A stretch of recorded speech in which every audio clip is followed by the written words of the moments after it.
Titulo ng mensahe at darako na tayo sa title.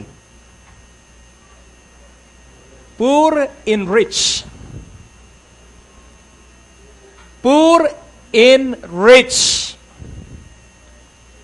Kung atin pong unawain yung isang salitang enrich, yun po ay dinagdagan.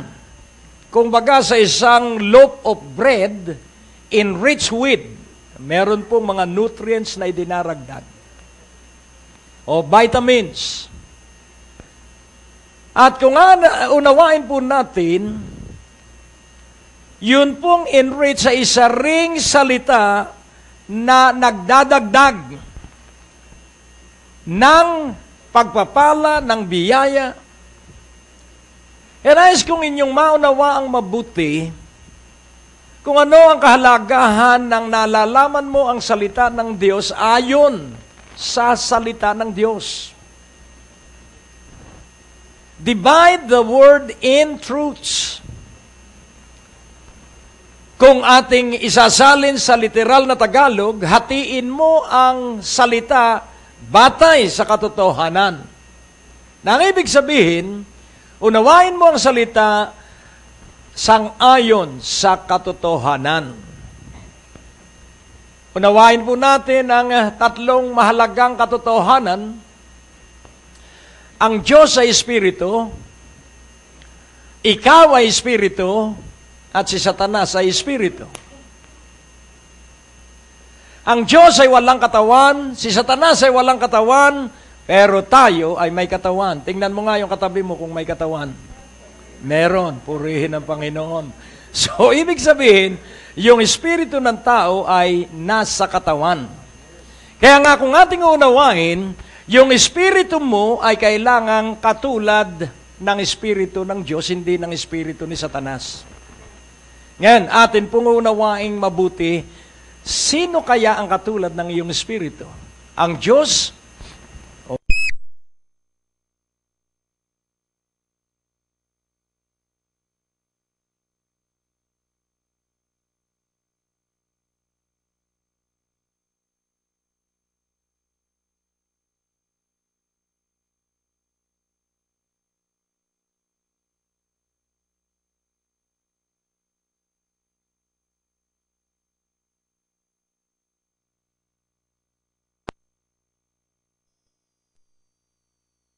at paghatol. Yun po ang espiritu ng dyablo. Kaya doon pa lamang ay madidetect mo na kung anong espiritu ang sumasanib sa iyo. Tingnan mo ang iyong katabi. Sabihin mo sa gabing ito, magiging kang tunay na anak ng Diyos. Hallelujah. Amen? Ang mga anak ng Diyos ay may kapangyarihan. Ang mga anak ng Diyos ay makapagbabawal at makapaggagapos. Ang mga anak ng Diyos pag nagkasundo ay mapuwersa at makapangyarihan. Amen? Saan man dalawa o tatlo ang nagkatipon sa pangalan ni Jesus, ano ang mangyayari doon sa lugar na nagtitipon ang mga anak ng Diyos? Anong mangyayari? Magkakaroon ng makapangyarihang paggawa ang Diyos. Amen? Amen. Purihin ang Panginoon. At kapag ikay nanalangin, may mangyayari sa iyong panalangin. Kapag nagkasundo ang dalawa, ano ang mangyayari? 1,000 ang mapapalayas na demonyo. Pero pag nagkasundo ang tatlo, o pag nanalangin ang 1,000 ang mapalalayas, pag nagkasundo ang dalawa, 10,000. Kaya nga ating unawaing mabuti, magkasundo tayo at ang pagkasunduan natin ay ang salita ng Diyos.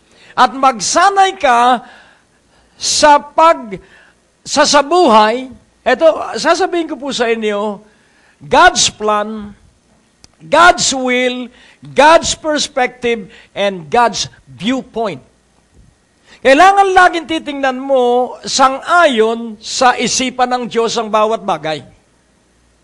Kung nais mong ikaw ay mabuhay na sinasamahan ng Diyos, tingnan mo ang lahat sa pananaw ng Diyos. Ang tao ay katulad lamang ng damo, sabi ng propetang Isaias. Pero ating unawaing mabuti, kapag ang taong katulad lamang ng damo at ang kariktan ng tao ay katulad lamang ng bulaklak sa parang, na natutuyo at nalalanta, natutuyo ang damo at nalalanta ang bulaklak. Ngunit unawain mong mabuti, kapag sinidlan ka ng kapangyarihan ng Diyos, katakataka ang sabi ng Panginoon kay Hosea, ang sabi niya, the people that I do not pity. So, ang mga taong hindi ko kinaaawaan, sabihin mo sa kanila na kinaaawaan ko na sila. Ang mga taong hindi ko tinatanggap na tao, sabihin mo sa kanila na tinatanggap ko na sila na aking bayan. The people that I don't pity and the people that I don't own. Darating ang kasukdulan ng katuparan ng mga hula ng propeta at yung hindi niya kinaawaan ay kanyang kaawaan at yung dating hindi niya bayan ay kanyang magiging bayan. Amen po ba? Kaya nga kung ating unawain ang unang malalaking na dumadagundong na katotohanan sa Isaiah 61 verse 1, poor in rich.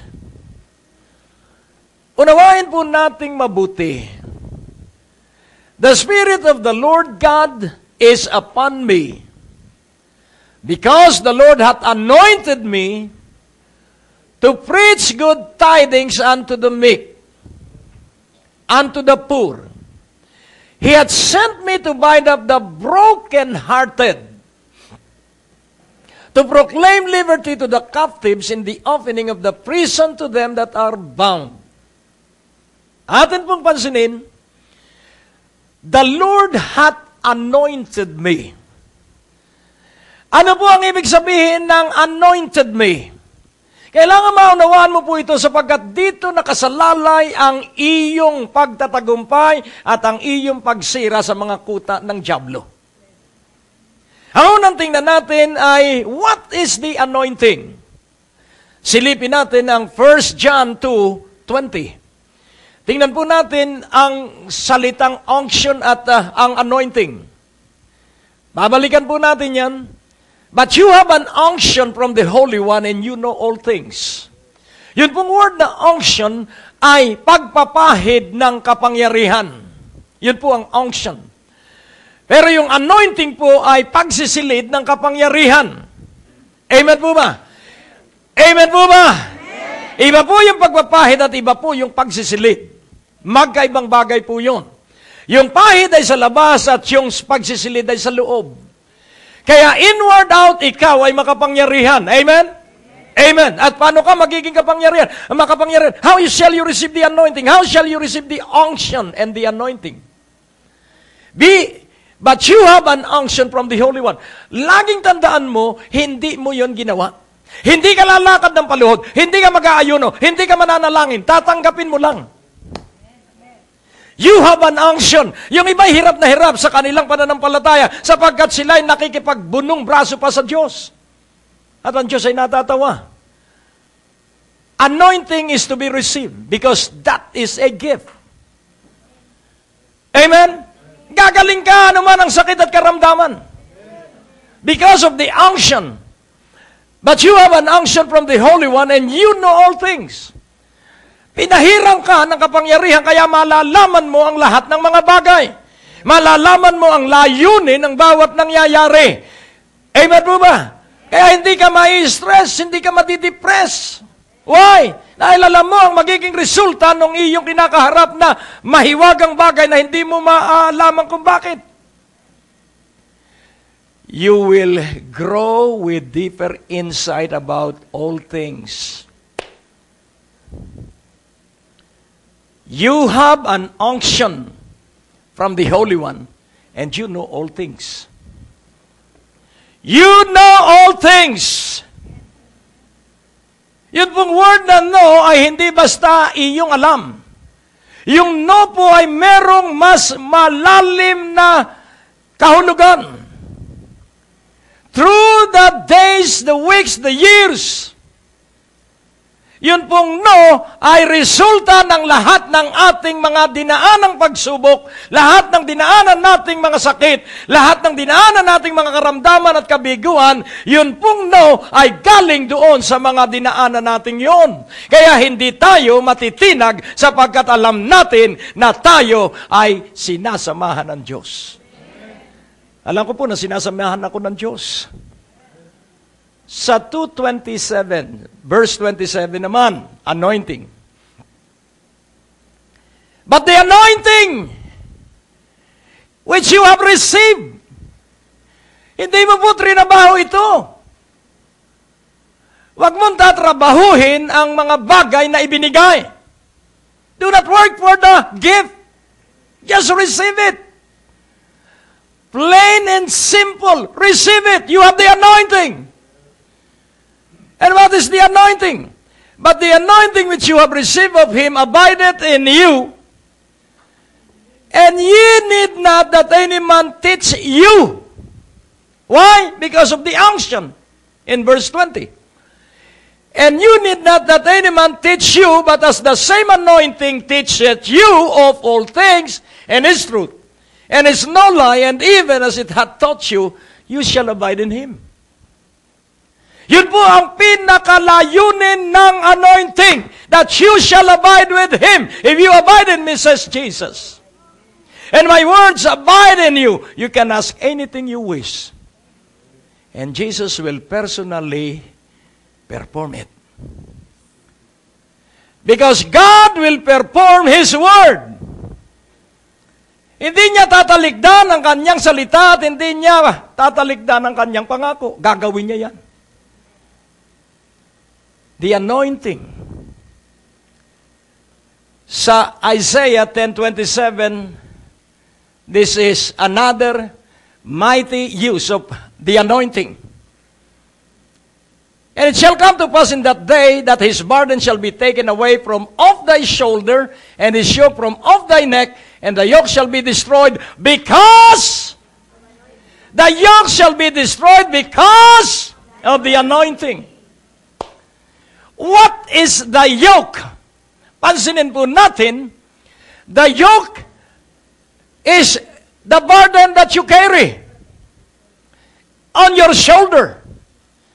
The yoke, so, that his burden shall be taken away from off thy shoulder, and his yoke from off thy neck.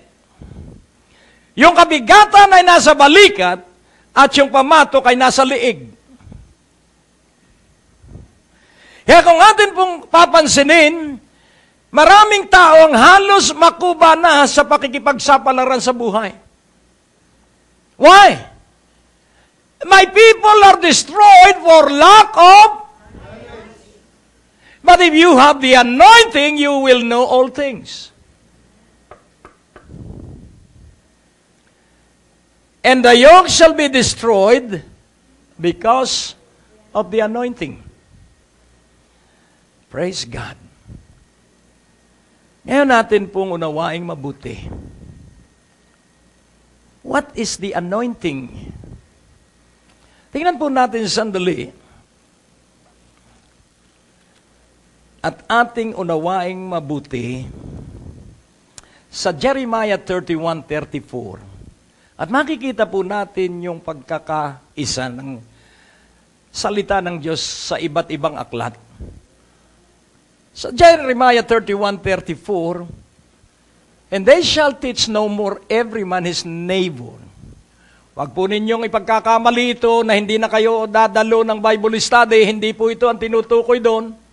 Hello? Ang Bible study ay mahalaga. Ang pag-aaral ng Biblia kasama ang mga kapatiran ay mahalaga. Ang pagtuturo ng pastor ay mahalaga. Pero nais ko pong ipaunawa, hindi tayo magkakasama araw-araw. Hello? Hindi tayo magkakasama araw-araw at ang problema mo ay walang makapagpapayo sa iyo sapagkat kung ikay nasa kalaliman ng gabi, sino ang magpapayo sa iyo? The anointing. At kung ikay nasa panganib, hindi kita maaabot doon kahit naka-cellphone ka. Kung ikaw naman ay nasa ibabaw ng alapaap sa eroplano, walang makatutulong sa iyo sapagkat pinapapatay ang lahat ng cellphone sa oras na ikay nasa eroplano. sakay ako ng Southwest Plane mula sa San Francisco, papunta ako ng Missouri. At nung kami ay lumampas na ng Salt Lake, dahil bawat city, bawat state, bumababa yung eroplano parang bus. Pero wala sa itinerary namin ang isang city doon po sa Missouri, Kansas City.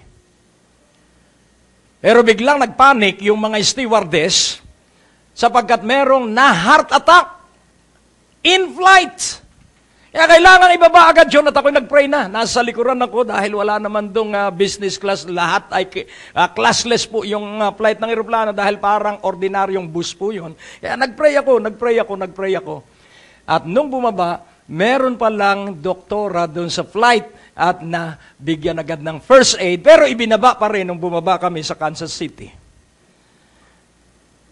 Ano ang trumabaho? The anointing. And they shall teach no more every man his neighbor and every man his brother, saying, Know the Lord, for they shall all know me. From the least of them unto the greatest of them, saith the Lord, For I will forgive their iniquity, and I will remember their sin no more. Bakit hindi makilala ng tao ang Diyos sa personal na pagkakilala? Because of sin and iniquity. Dahil po sa kasalanan at dahil po sa kasamaan, ang sin ay kasalanan, ang iniquity ay kasamaan. Dahil po, kapag ang kasalanan ay buhay sa isang tao, hindi po siya makakakilala sa Diyos. Huwag ka pong matatakot na lumapit sa Diyos. Kapag ikay natakot na dumalo ng gawain, tiyak kong yun ay si Satanas na naglalagay sa iyo ng takot. Dahil natatakot si Satanas na kapag ikaw ay na-revive, tapos na siya sa iyong buhay. Hello? Amen. Hallelujah. Kaya nga, unawain nating mabuti na ikaw ay narito for a purpose. And the purpose of God for you is great. God desires to make you great. Are you willing? Gusto mo ba na ikay dakilain ang Diyos? O, purihin ang Panginoon. Poor in rich. Sa Isaiah, ibalik natin sa 61:1 and 2. So, naintindihan na po natin ang anointing, ang unction and anointing. Ang unction ay pahid, ang anointing ay infilling. Praise God. The Spirit of the Lord God is upon me, because the Lord hath anointed me to preach. Hallelujah. The Spirit of the Lord is upon me because He anointed me to preach good tidings unto the meek. He hath sent me to bind up the broken-hearted. Kaya nga, if you have the anointing, you can say to any person, you are completely healed. You are completely healed. You are delivered by the powerful anointing of the Lord Jesus Christ. Huwag mo nang pakikiramdaman. Huwag mo nang oobserbahan. Because the anointing will complete the work. Oh, purihin ng Panginoon. Amen? The Spirit of the Lord God is upon me, because the Lord hath anointed me to preach good tidings unto the meek. Pero ang isa pong word na ginamit ay unto the poor.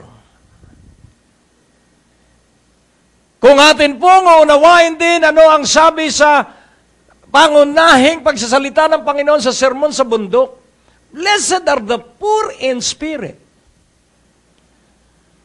for they shall see God. For theirs is the kingdom of heaven. Alam mo, kaya ka narito because you are poor in spirit. Hello? If you are not poor in spirit, hindi ka dadalo ng revival. Praise God. You are here because you are revived. And you will be equipped. And you will be empowered. Alam nyo yung equip, ikaw ay lalakipan ng kakayahan, ability. Alam mo yung empower, maunawa mo kung paano mo lulutasin yung malalaki mong problema.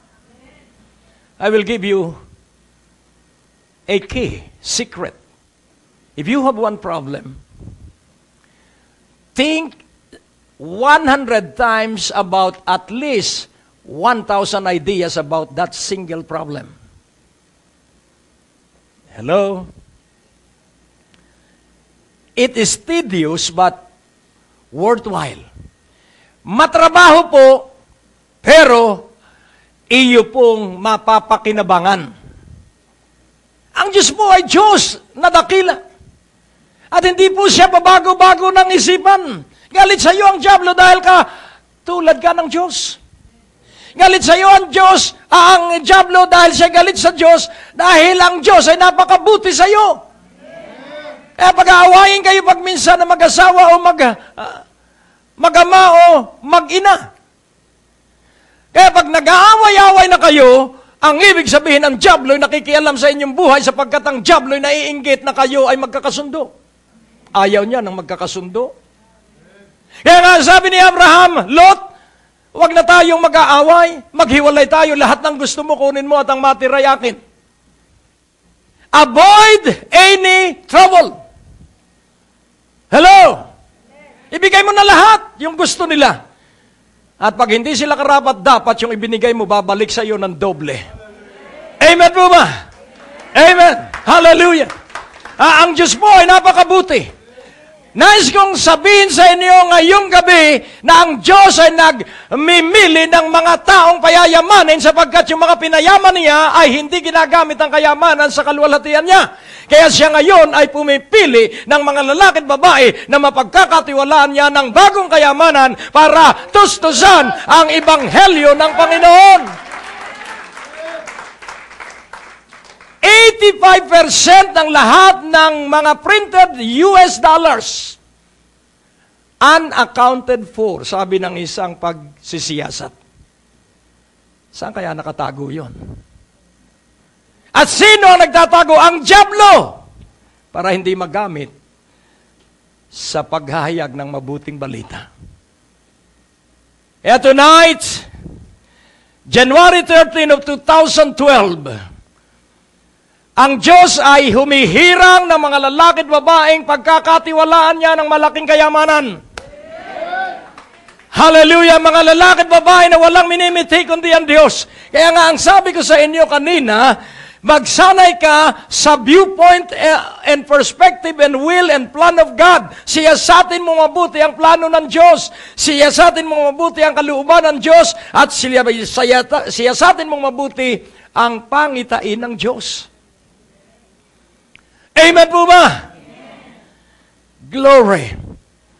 The Spirit of the Lord God is upon me, because the Lord hath anointed me to preach good tidings unto the poor. He hath sent me to bind up the brokenhearted, to proclaim liberty to the captives. So sino po ang hahagipin ng mabuting balita pag ipinangaral? Unang-una ay the poor. Ang pangalawa, the brokenhearted. Ang pangatlo, the captives. Ang pang-apat, the prisoner. At ang panglima, yung nakagapos, bound.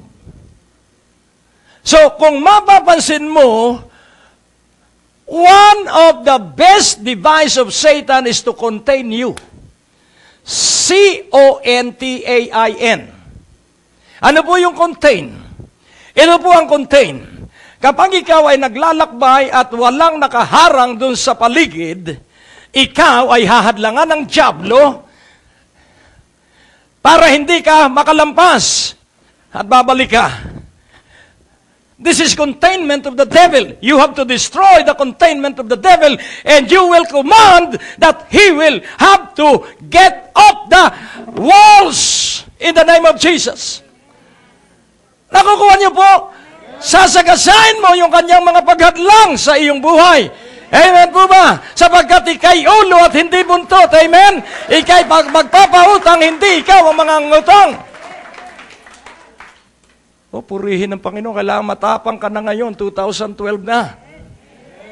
Kunin mo na yung pwede mong kunin at mangarap ka na ng mga imposible. Amen po ba? Purihin ang Panginoon.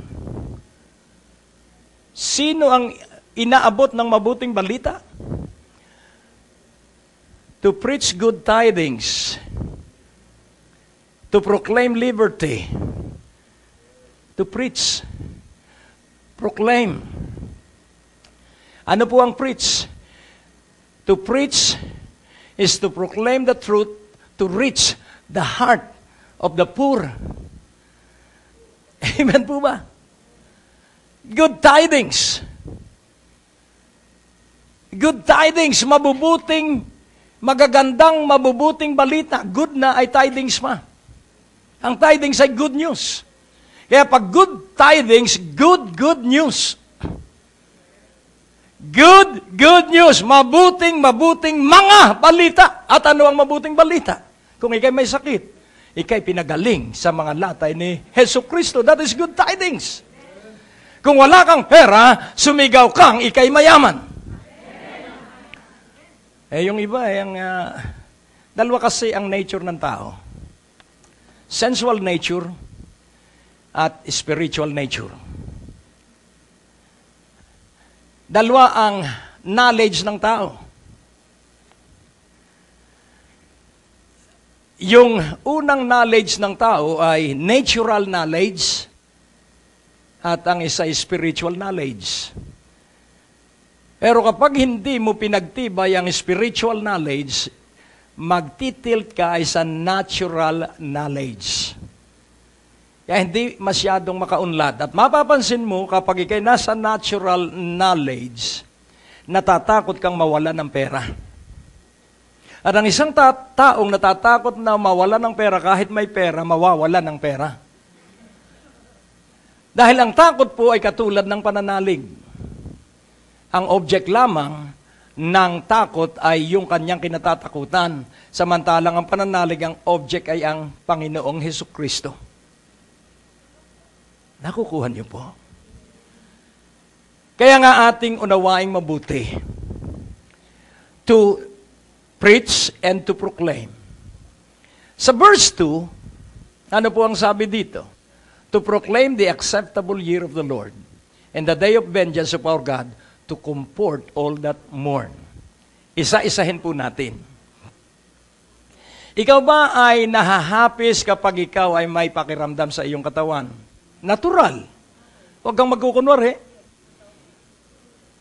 Umaray ka lang at kung talagang malakas ang kirot ay aroy! Hindi po bali. Do not suppress yung iyong nararamdaman. Pero wag mo nang ima-microphone pa, ano? So, iyong unawain na kapag natuto kang magtiis, hallelujah, ilipat natin sa Hebrews 5:7. Yung mga tiisin mo, katulad ng tiisin ko, lalo na ng tiisin ng Panginoon, who in the days of His flesh, when He had offered up prayers and supplications with His strong crying and tears. So ano ang iyong gagawin pag ikaw ay halos mamatay-matay na doon sa kirot na nararamdaman mo sa iyong katawan? Apply this. Offer prayers and supplication with His strong crying and tears. Ito po ang naranasan ko kapag ikaw ay humahagulol na tumutulo na ng totoo ang iyong luha. Ang Diyos po ay naliligayahan sapagkat yun po ay pagpapakita ng total dependence on Him. Amen po ba? Unto Him that was able to save him from death and was heard in that He feared. Nais kong inyong maunawaan, though He was a son, He became obedient through what He suffered. Tingnan natin sa verse 8.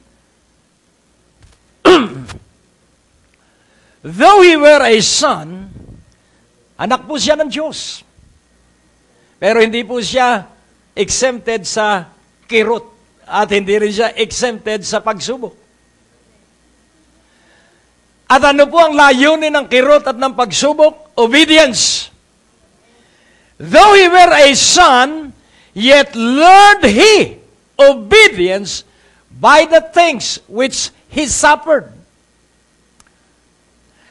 Natutunan niyang sumunod habang siya'y dumaraan sa mga tiisin. Arang masunurin ay pagpapalain ng kakaibang pagpapala. Amen! If you be willing and obedient, you shall partake the best of the land. Ngayon natin pong unawain. Preach the good tidings to the poor. Sa 1 Corinthians 1, verse 26, ipakikita ko lang po sa inyo kung bakit ang mga walang talino ang mas madaling makakilala sa Diyos. For ye see your calling, brethren, how that not many wise men after the flesh, not many mighty, not many noble are called. Siyasatin po nating mabuti. Ang pagkatawag sa iyo, kapatid, ay kailangang makita mo't maunawa. Ang mga tinawag ng Diyos nung una pa mang panahon na magsimula ang simbahan ay hindi po ang matatalino. Hindi rin po ang mga dugong bughaw. At hindi rin po yung makapangyarihan. Sino ang kanyang tinawag? Sa verse 27. But God had chosen the foolish things of the world to confound the wise. Who are those foolish things? Ibalik natin sa verse 26. How that not many wise men after the flesh, not many mighty, not many noble. So what is foolishness in this verse? Isip-isipin mo na ang Diyos ay pumili ng mga walang lakas, walang katalinuhan. Bakit ganun ang Diyos? Bakit ang pinili niya ay yung mga walang alam? At hindi yung matatalino? Bakit hindi yung makapangyarihan? Bakit hindi yung ma-influensya sa lipunan? Bakit ang pinili? Kahangalan ito sa isipan ng tao. Pero hindi sa isipan ng Diyos. Maraming bagay nakakatwa. Si Joseph, hindi ba alam ng Diyos ang pangarap na inilagay niya sa panaginip? Bakit? Hindi siya nagtanong. Dahil alam niya na matalino ang Diyos. Alam niya na yung kanyang mga pagsubok at kabiguan ay patungo sa pangarap ng Diyos. Kaya nga kung ating unawain, sa verse 27, but God had chosen the foolish things of the world to confound the wise, para ipahiya yung matatalino daw. And God had chosen the weak things of the world to confound the things which are mighty. Yung mga walang lakas ang pinili ng Diyos para ipahiya yung malalakas. Kaya mapalad ako at ibinigay kayo sa akin na mahihina. Dahil ang nagsasama-sama ay yung magkakatulad. Dahil ako'y mahina, dinala rin kayo ng Diyos para ipahiya yung malalakas. Hallelujah! Amen! Verse 28. And base things of the world and things which are despised. Yung pinakawalang kwenta, yung base things, ito po yung walang kwenta. Hampas lupa. The base things which of the world and things which are despised. Ano po yung things that are despised? Yun pong halos isuka na. Halos itakwil na at ipagtabuyan. At yung mga itinatakwil ng daigdig na mga lalaki at babae, yun ang mga hinirang ng Diyos. And things which are not to bring to naught things that are, upang yung mga bagay na naririto ay gawing walang kwenta at walang halaga sa pamamagitan ng kapangyarihan ng Diyos na kikilos sa buhay ng mga walang kwentang tao. Oh, purihin ng Panginoon. At ang sabi sa verse 29, incomplete pa po yung dito po, that no flesh should glory in His presence. Para walang sino mang nilikha ang magmayabang sa Kanyang presensya. Kaya kung nagmamayabang tayo na magaling tayo, forget about it. Ipagmalaki natin na yan. Diyos, kaya sabi sa verse 30, but of Him are you in Christ Jesus, who of God is made unto us wisdom, and righteousness, and sanctification, and redemption. Kay Kristo, but of Him are you in Christ Jesus. Dahil sa Diyos Ama, kayo ay na kay Kristo Jesus, na si Jesu Kristo na ginawa ng Kanyang Ama para sa atin na ating karunungan, katwiran, kabanalan, katubusan. Kaya itong apat na ito ay nasa bawat isa sa atin at ang sabi ng verse 31, that according as it is written, he that glorieth, let him glory in the Lord. Mga minamahal, sa isang talinghagang ikinuwento ng Panginoon, may isang hari na nagkaroon ng piging sa palasyo. At pinapunta niya ang kanyang mga kawal at ang kanyang mga pinuno para mag-imbita para doon sa piging dahil nakahanda na ang lahat. Pero ang sabi nung mayaman, abala sila. Kanilang inisnab ang hari. At walang isa man na tumugon doon sa paanyaya ng hari. Kung atin pong i-relate ito doon sa 1 Corinthians chapter 1:26 at doon po sa Isaiah 61, makikita po natin na napakaliwanag na ang mga taong akala nila sila ay matalino at akala nila ay nasa kanila na ang lahat, hindi po sila makikinig sa mabuting balita ng kaligtasan. What for? Para saan ang kaligtasan sa kanila? Sila'y mayaman na hindi sila nagkakasakit. Paano pa ang panalangin para gumaling sila? Wala naman silang sakit. Hello? Pero tayong nagkakasakit, tayo dumadalangin para sa kagalingan. Tayong pagminsan ay kapos ng pera, tayo dumadalangin para tustusan.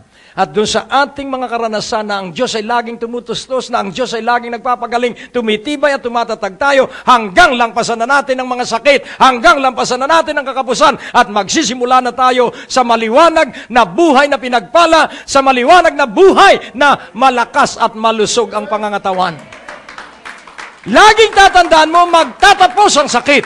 Magtatapos ang kakapusan. Lahat ay magtatapos. Huwag mong titingnan yan na pang walang hanggan yan. May katapusan po ang utang. May katapusan po ang kakapusan. May katapusan po ang pagkakagulo. May katapusan po lahat ng bagay. Pero laging unawain mo, ang pagtitiwala sa Diyos ang magdadala sa iyo sa pagtatapos na pinagpala maligaya sa Panginoong Hesus Kristo. Oh, glory! Ang Diyos mo ay napakabuti. Kaya nga ipagpatuloy mo dahil ikaw ay pinili ng Diyos. Anong mapapala ng isang tao makamtan man niya ang buong yaman ng mundo? 3 ang tukso na kung hindi mo maiiwasan, sa Genesis 3:6, ipinakita ng dyablo ang bunga, ang prutas. At ang sabi ni Eva, aba, masarap yan. Aba, napakaganda niyan. Aba, magkakaroon ako ng karunungan kapag kinain ko yung bungang yan. So, sa pagkain, that is lust of the flesh. Sa paghanga sa kagandahan, that is pride of life. Lust of the eyes. At sa karunungang makakamtan, that is pride of life. So, ang Panginoong Hesukristo ay ganon din tinukso. Kung talaga kang anak ng Diyos, gawin mong tinapay ang batong ito. Lust of the flesh. Yang lahat ng nakikita mong magagandang yan, ibibigay ko sa iyo. Lust of the eyes. Magpatihulog ka. May kapangyarihan ka dahil anak ka ng Diyos. Pride of life. Kaya nga kung unawain mo pong mabuti, huwag kang padadaya sa dyablo. Panaligan mo na si Jesucristo lamang ang sagot sa lahat ng iyong katanungan. Si Jesucristo lamang ang kapangyarihang nasa iyo na nagtatrabaho araw at gabi. At ikaw ay kanyang paunlarin, ikaw ay kanyang bibigyan ng katalinuhan. Alin po ang gusto ninyo? Mamili po kayo. Poor health, wisdom, and riches. Or wisdom, health, and prosperity. Alin sa dalawang pipiliin mo? Kapag ikaw po'y marunong, dadalhin ka sa kalusugan. Kaya wisdom, health, prosperity. Nakukuha niyo po. And who is the wisdom of God? Jesus Christ. And if you have the wisdom of God working in your life, you will be healthy. Amen po ba? And what is health? Less stress. No depression. Alam mo, nagkakasakit ang tao dahil sa katatakutan. Timbang ng timbang. Sukat ng sukat. Mabuti kung taga-sukat ka at okay lang. Pero hindi ka taga-sukat, ikaw ay taga-Maynila. Hello? Hello? Laging tinitingnan yung mukha sa salamin. Kung namumutla o ano. So, ikay naghihintay ng sakit. Hello? Kinakabahan kung ano ng bahagi ng katawan. You are expecting a sickness that will be coming later. So, ang iyong asahan lagi ay ang malaking pagpapalat biyaya na dadalhin sa iyo ng Diyos sapagkat ang hinahanap mo ay Diyos, ang pinagtitiwalaan mo ay ang Panginoon. Oh, purihin ang Panginoon. Napakadali pong mawala ng pera. Tingnan mo lagi yung iyong savings account.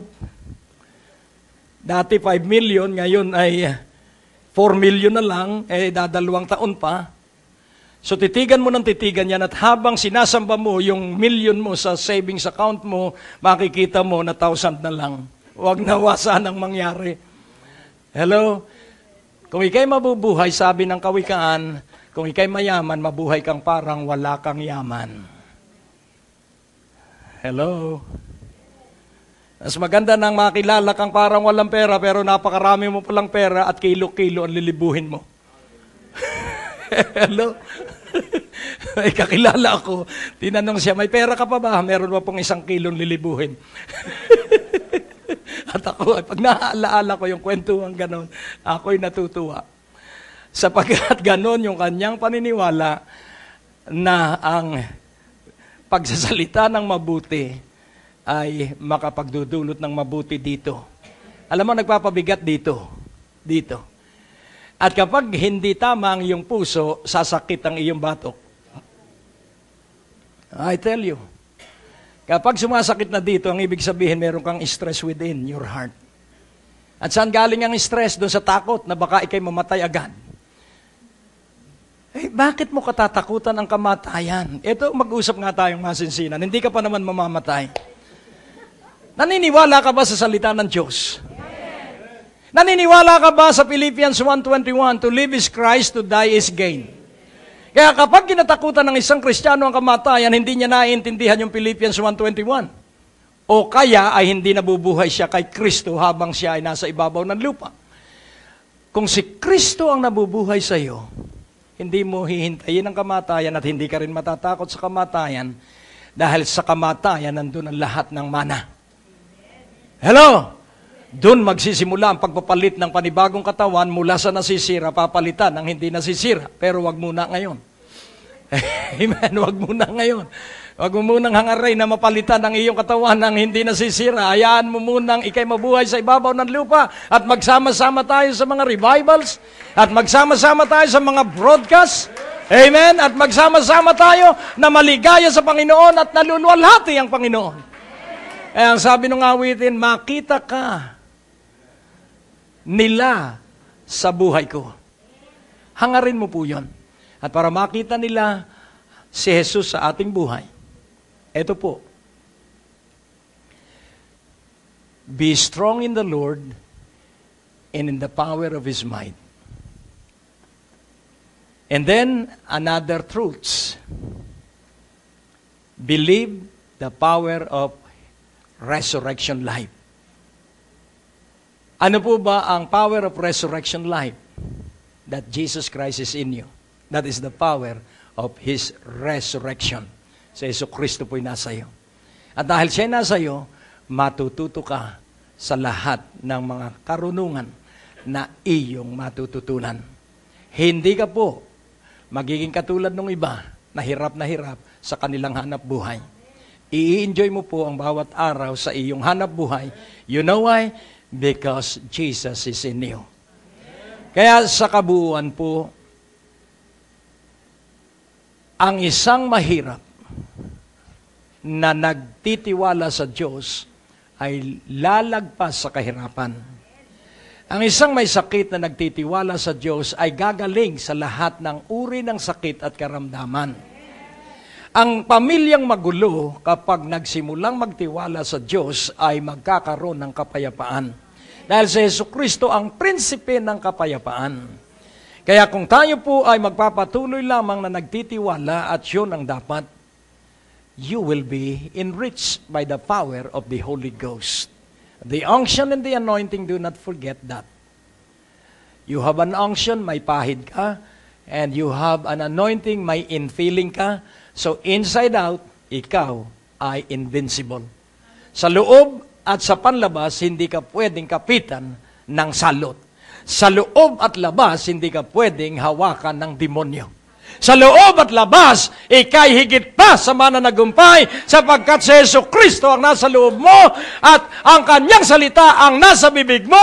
Kaya sa paligid mo'y mga anghel na nagkukuta sapagkat ikaw ay may takot sa Panginoon. Kaya nga po sa sandaling ito, nais kong maunawaan mo na ikaw ay hinirang ng Diyos kaya ka narito. O Diyos, aking Ama, ipaunawa ng iyong Espiritu sa bawat isa ang espesyal na pagkahirang mo sa kanila. At matutunan nila kung paano lumakad sa pahid at kapuspusan ng kapangyarihan ng iyong Espiritu. Busugin mo silang lagi at mapawi ang kanilang uhaw lagi sapagkat ang tubig ng buhay ay nagtutusto sa kanila. Kaya sa iyo ang kaluwalhatian, sa iyo ang karangalan at papuri, sa pinagpalang bayan mo na iyong hinirang. Sa makapangyarihang pangalan ni Jesus, at ang lahat ay nagsabi ng Amen! Hallelujah! Purihin ng Panginoon. So tayo na po.